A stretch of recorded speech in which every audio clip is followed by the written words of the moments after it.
Hey, I've got a nice electric bike to show you today. This one comes from ENGWE. It's called the Engine Pro, has 1000 watt peak power and full suspension, and it might just be the most comfortable electric bike that I have.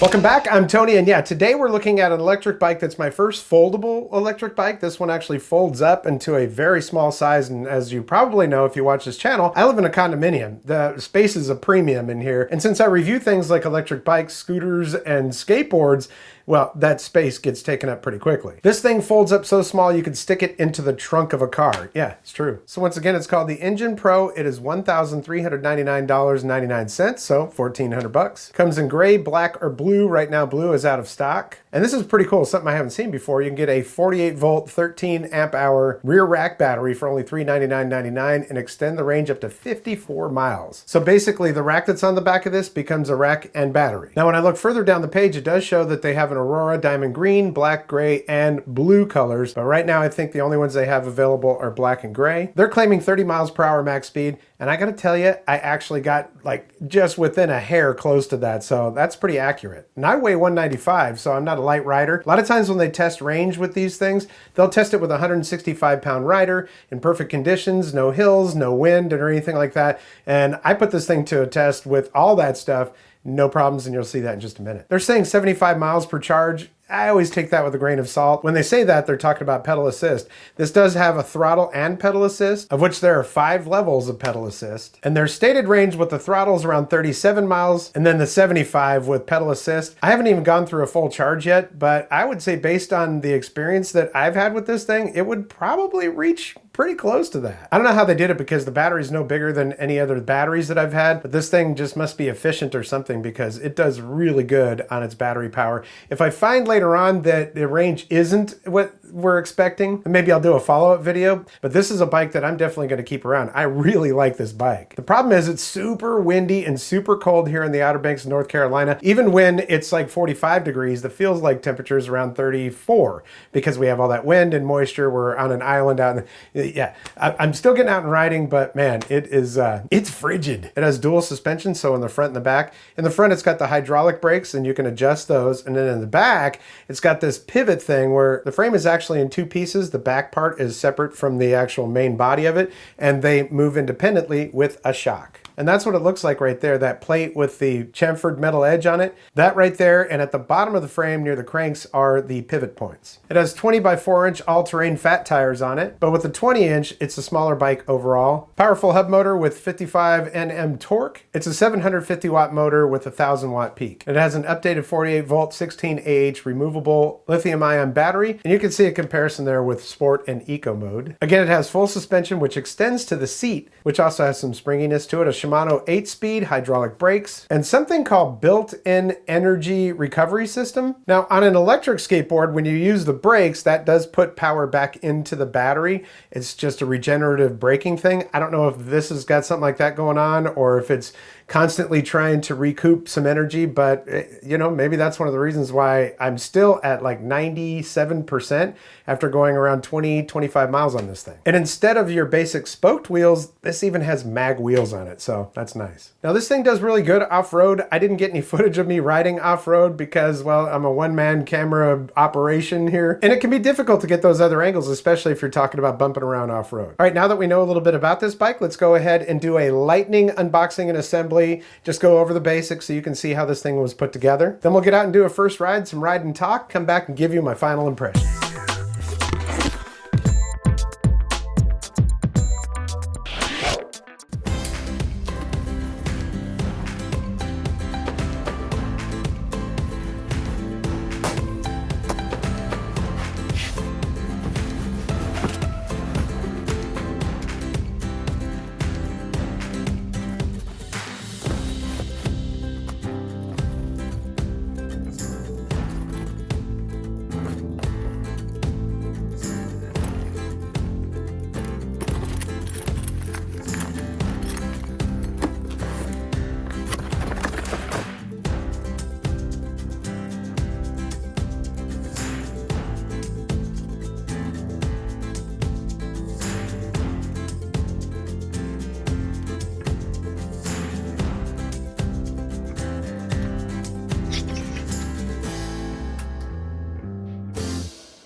And she folds down pretty small too. Right down here at the bottom, you're gonna see that it's got a little stand for it. So it actually stands up on that when it's folded up. And also over here to protect it, when you're transporting it, you got this one on here. So that protects all of your gear stuff there. So pretty cool. All right, so let me show you how you unfold it.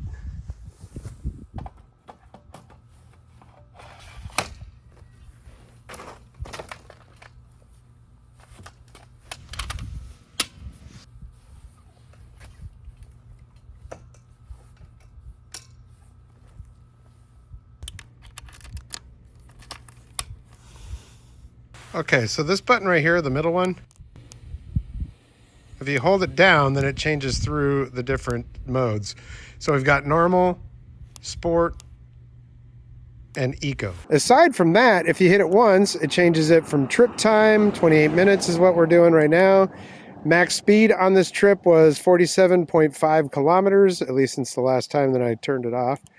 Average speed, 17 kilometers, total distance, 8 kilometers. And trip distance 8 kilometers. So yeah, you can switch through a different, different stuff on there. I like to leave it on this for power. That way I know how much wattage I'm actually outputting while I'm riding. First ride, we're gonna go ahead and turn it on by pushing this button right over here. Hold on. Pushing this button right here. Look at that display, man. It's a pretty display. We got it 100% charged.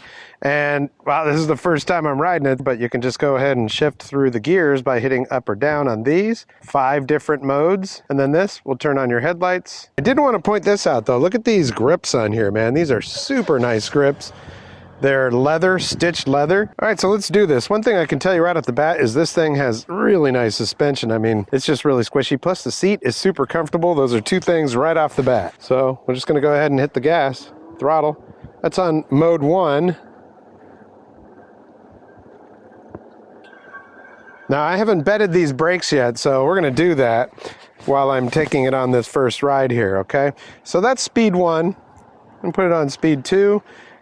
Checking the throttle on this thing before we go into pedal assist. Oh, that's got a nice kick to it. I have to say that the ride position on this thing is really very comfortable. I'm going to have to switch this to miles per hour. So what we're going to do is I'm going to go ahead and put this up to at least 4th. We're going to go ahead and throttle it. Get the speed up pretty high.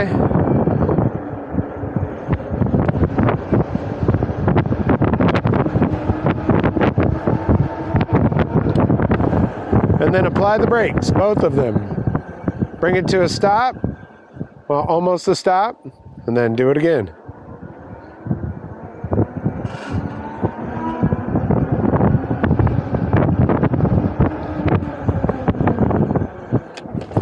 Ooh, that's nice going over a speed bump, I'll tell you that. Now, it has been very windy and very cold lately, so getting out here and riding in the cold is not exactly ideal, but hey, in the name of science. Nice.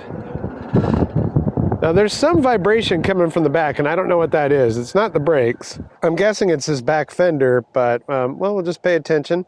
And when we get back from this first ride, I will check all of the relevant bolts and nuts and make sure everything is nice and tight. First impressions are, it is nice with that. Now pedal assist, woo, that kicks right in.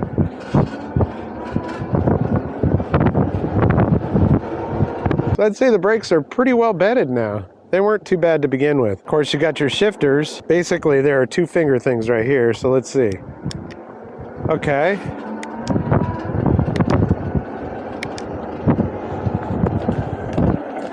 Whew. Here's what we're gonna do. We're gonna turn this all the way down to 0. So now we're just pedaling. Okay. Pretty easy. It's just a, push with the thumb or pull with the finger. Let's go over and check this hill out. Yeah, that noise is just coming from vibration, and it's gotta be that fender. We'll figure it out though. Pretty decent hill. We're starting off from nothing, and this is on Sport 3. That's not a problem. The controller's pretty far away, but you can turn it up one while you're riding.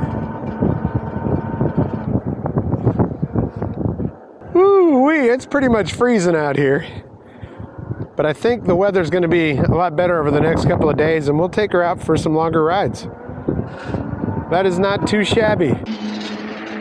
All right, so I was just in sport mode 5, and dude, this thing is seriously fast. Let's take it over here, and I'm in sport mode 5 still. Whoa.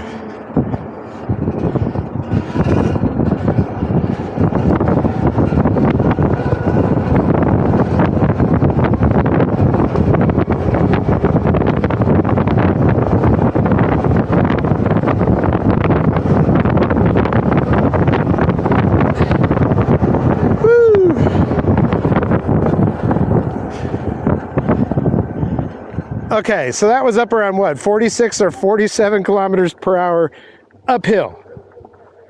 That's pretty stellar. Another big hill here, so let's see how it does on this. That's Sport 4. Slowing down a little bit at the top here, but not a whole lot. I mean, I think it went from 32 kilometers to 27. See, we're on cruise control now. Hit these, and that turns that off. And we do have a horn on here. So yeah, one of the things that I really like is that the display is really, it's up here high, it's right in front of my face, I can't miss it. That's really, really nice. The throttle is on the left-hand side, which is a little bit different, but that's fine with me. And I've been riding this in sport mode just because I like the power. Now, only after using this for a little while did I realize that this right here is actually a handle as well. So if you got the bike sitting up with the handlebars up like this, you can grab right here and then grab the handlebar and you can walk it. Just like this, grab the handlebar, and then we can walk it, and there we go. So this being my first foldable bike, I wasn't really sure what to expect. It's not the prettiest looking bike, you know, I look at it and I go, oh, okay, it's all right. But I gotta tell you, it's super, super comfortable to sit on this thing because your hands are all the way up here. I mean, you've got an upright stance, you're just kind of cruising, and I love that. Now I'm 5'9", I have my seat down pretty far, but that seat can go up quite a bit more and the handlebars can go up quite a bit more. So if you're a much taller rider, not a problem. The headlight and tail light, I think, are on an ambient sensor because if it's light out, you can't turn them on. At least I couldn't. Maybe there's another way to do it, but they also automatically turned on when it got dark. So that was pretty cool. The tail light I feel like could be a little bit brighter, but yeah, hey. Again, dual suspension, the front being hydraulic, the back one has got a big spring in it, and the frame being 2 parts like that.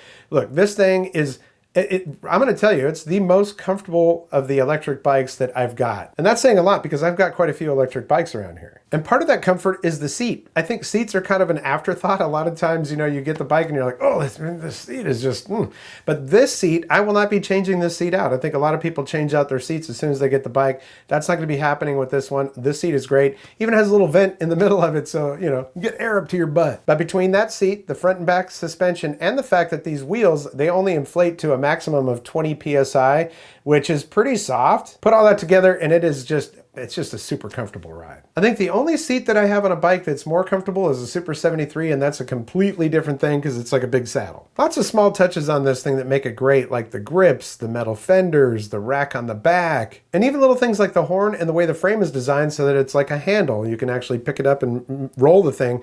It's pretty heavy. This thing is around what does it weigh? 70 pounds. So when it's folded up, it can be a little bit awkward. I just leave the handlebars up, grab that handle, and just walk it to where I need it to go. That works out really good. Lifting it into your trunk or the back of your truck, it can be a little bit challenging. It's awkward and 70 pounds. Another biggie for me is the fact that you can remove the battery on this. Yes, there's some bikes that you can't remove the battery on, and you know, I have a storage unit that is not climate controlled, so I can't put these batteries in a super cold or super hot storage.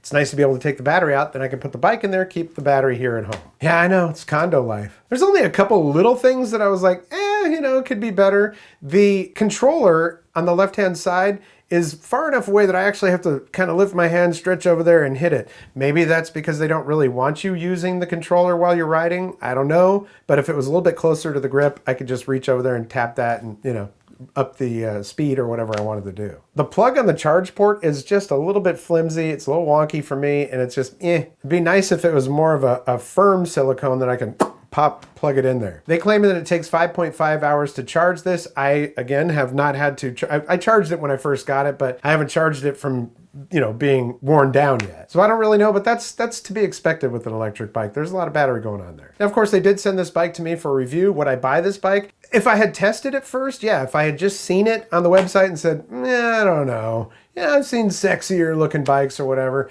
But after riding this thing, dude, I would totally buy this bike. For comfort alone, I'm over 50 years old, and we don't exactly have the most smooth terrain here in the Outer Banks, North Carolina at the beach. And while my Super 73 that cost, at least twice as much as this bike has no suspension, I do enjoy riding it. This is just like so comfortable, man. So overall, if you're not too worried about having the sexiest bike on the road, this bike it's sexy in a whole nother way. It's very comfortable, and it's a great bike with a lot of premium features for just $1,400 bucks. So thank you again, ENGWE. I'm going to put a link down in the description so you can check out the bike for yourself and some of their other bikes. They've got some really nice stuff. And that is the Engine Pro. Hey, I want to thank you so much for your support here on the channel. Likes, comments, shares, subscriptions, always very important to my channel. So if you like what you see, hit the thumbs up. If you haven't subscribed yet, there is a red subscribe button down there and a notification bell. Click both of those. You'll get notifications when I upload new videos. This channel's been around since 2013, and over the last couple of years, I've been adding a lot of new content to the channel, including electric bikes. I'm just a huge fan